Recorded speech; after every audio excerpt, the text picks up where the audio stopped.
Namaskar. Let's learn some acupressure points. Let's see where are the points and how to activate them.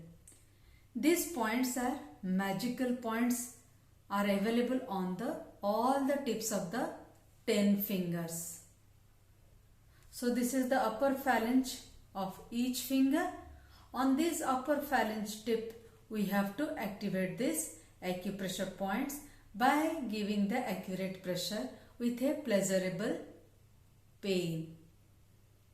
So how to activate it?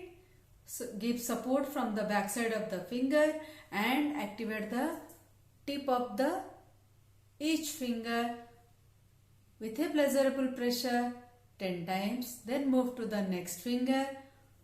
In the center of the tip on the upper phalange, you have to put the pressure, exert the pressure, release. Press and release is the technique. In this way, we have to put pressure on each tip on these 10 fingers. After finishing all the tips of one hand, we will move to the next finger.